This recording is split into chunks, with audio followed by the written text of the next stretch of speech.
তোমাদের সবাইকেই স্বাগত। আর আজকে আমার এই ভিডিওটি বন্ধুদের তোমাদের যদি ভালো লাগে তো বন্ধুরা কিন্তু মনে করো ভিডিওকে অবশ্যই প্রচুর লাইক দিও, তার সাথে প্রচুর প্রচুর শেয়ার করে দেখো, অবশ্যই যাতে ভিডিও সবার সাথে সবার মধ্যে শেয়ার করো। আর আমার ইউটিউব বিধান চ্যানেলকে এরকম নতুন নতুন ভিডিও আপডেট পেতে গেলে সবার আগে বন্ধুরা মনে করো আমার চ্যানেলকে তোমাদের তার জন্য কিন্তু কী করতে হবে, সাবস্ক্রাইব করতে হবে আর পাশে থাকা বেল আইকনটি অন করে রাখতে হবে, ঠিক আছে? তো আজকে যে ভিডিওটি আমি তোমাদের দেখাবো প্রথম থেকে শেষ পর্যন্ত ভালো করে ভিডিওটি দেখবে, তাহলে সে কারণটা বুঝতে পারবে, কোনো জায়গায় বাদ না দেবে, স্কিপ না করে ভিডিও দেখবে। আর তার সাথে আরেকটি কথা, তোমরা চাইলে আমাকে ফেসবুক পেজে ফলো করতে পারো, সেই লিঙ্ক আমি আমার ডিসক্রিপশন বক্সে দিয়ে দেবো, তোমরা দেখে নিতে পারবে। এবার আমরা লেসনে চলে আসি। তো আমি একটি প্রভাতী কীর্তন শেখাচ্ছিলাম, যারা নতুন এসছে আমি তাদেরও বললাম, আমি একটি প্রভাতী কীর্তন শেখাচ্ছিলাম জন্মাষ্টমী উপলক্ষে। তো সেই গানটার পার্ট 1 ভিডিও হয়ে গেছে। আমি প্রতিটা গান পার্ট করে শেখাই, তো এই আমাদের বোঝার সুবিধার্থে তোমাদের আর বোঝানোর সুবিধার্থে আমার এই জন্য আমি পার্ট করে শেখানো। তো পার্ট 1 ভিডিও হয়ে গেছে, গানে ফার্স্ট সেকেন্ড পার্ট এই গানে। তো পার্ট 2 হবে আজকে, মানে সেকেন্ডে শেষ হবে।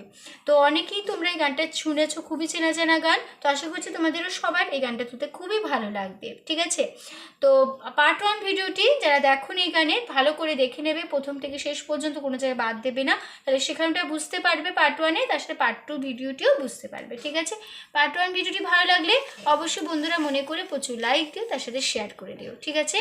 তা আমি তোমাদের এই গানটি দেখাবো স্কেল বি ফ্ল্যাটে।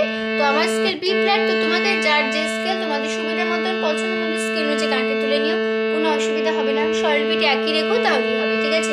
তো বি ফ্ল্যাট স্কেলের সারেগামা হচ্ছে সা শুদ্ধ শুদ্ধ গা শুদ্ধ মা পা শুদ্ধ দা শুদ্ধ নি সা সা শুদ্ধ নি শুদ্ধ দা পা শুদ্ধ মা শুদ্ধ গা শুদ্ধ রে সা, ঠিক আছে?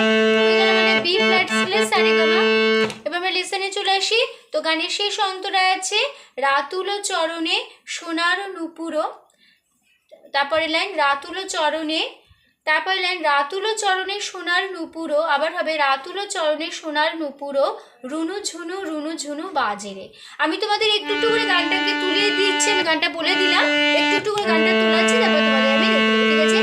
তো মিউজিক পার্ট একটা নিতে হবে আমাদের শেষ অন্তরাতে, মানে এই গানটাতে ছিল মোট 3টি স্ট্যান্জা, স্থায়ী, প্রথম অন্তরা, শেষ অন্তরা। তো স্থায়ী থেকে প্রথম অন্তরা আসার সময় আমরা মিউজিক পার্টটা নিয়েছি, আমি তোমাদের শিখিয়ে দিয়েছি। পার্ট 1 ভিডিওটি দেখে নেবে, বুঝতে পারবে। পার্ট 2 ভিডিওতে আমি দেখিয়ে দিয়ে দিচ্ছি আবারও। আমরা নেব একদম ফার্স্ট পার্ট, একদম স্থায়ী, প্রথম স্থায়ীতে আমি শিখিয়েছি ফার্স্ট লাইনে প্রভাত সময় সচি রাঙিনার মাঝে, সে একই সেম নোটেশন, একই কথা, শুধু আমাদের মিউজিক পার্ট হিসেবে বসে যাবে ফার্স্ট লাইনে।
ধরবো রাতুল চরণে।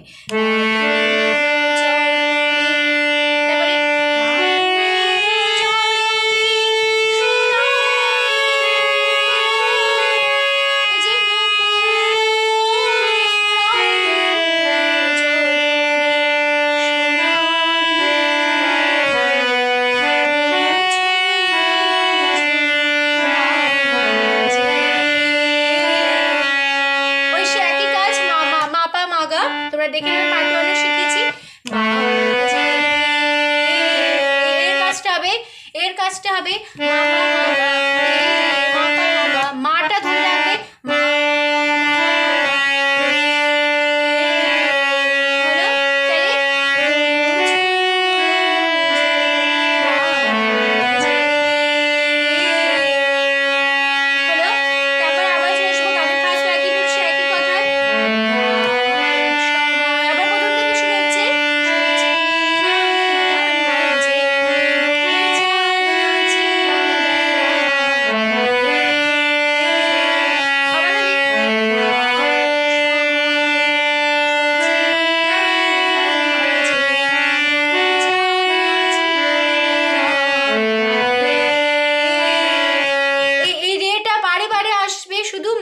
কাজ দিয়ে মাপা মাগা দিয়ে, ঠিক আছে?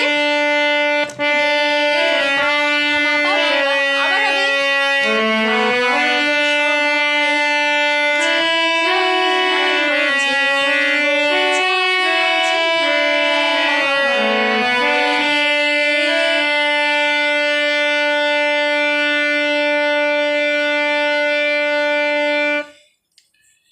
এই যে আমরা শেষ করলাম। এবার পার্ট 2 ভিডিও শেষ হলো, তো মানে শেষ অন্তরাটা শেষ করে আমরা ফার্স্টে গেলাম। তখন আমরা কি করব, আমরা যে ফার্স্ট লাইন ধরেছিলাম, প্রভাত সময় সচির আঙিনার মাঝে গৌরচাঁদ নাচিয়া বেড়াই রে, সেরের কাজটা দেব মাপা মাগা দিয়ে। তোমরা দেখে নেবে, পার্ট 1 ভিডিওতে আমি দেখিয়ে দিয়েছি। মাপা মাগার কাজটা নেব। আর আবার যখন 3 বার করতে হবে, 3 বার যখন হবে তখন এই কাজটা রেতে না শেষ করে, কাজটা না দিয়ে আমরা রেটা মাতেই শেষ করব, যেরকমভাবে আমি দেখালাম, ঠিক আছে? তারপর শেষ হবে আমাদের এই গানটি। তো ভিডিওটি স্কিপ না করে যখন দেখবে, ভালো করে প্রথম থেকে শেষ পর্যন্ত দেখবে, কোনো জায়গায় বাদ দেবে না, তাহলে কিন্তু শেখানোটা বুঝতে পারবে। তাই বলছি ভিডিও ভালো করে দেখবে। আর অবশ্যই তোমরা বুঝতে পেরেছো, আমি মনে হচ্ছে তোমাদের বোঝাতে পেরেছি। তো ভিডিও ভালো লাগলে অবশ্যই বন্ধুদের মনে লাইক দাও, প্রচুর শেয়ার করো, আর আমার চ্যানেলকে মনে করে সাবস্ক্রাইব করো, পাশে থাকা বেল আইকনটি অন করে রাখো, ঠিক আছে? তো সম্পূর্ণ ভিডিওটি দেখার জন্য তোমাদের অসংখ্য ধন্যবাদ। আবার দেখা হবে তোমাদের সাথে আবার অন্য কোনো একদিন, আবার অন্য একটি নতুন লেসনের সাথে। ভালো থাকো, সুস্থ থাকো, মনে প্র্যাকটিস করো। আজ আসলাম, নমস্কার।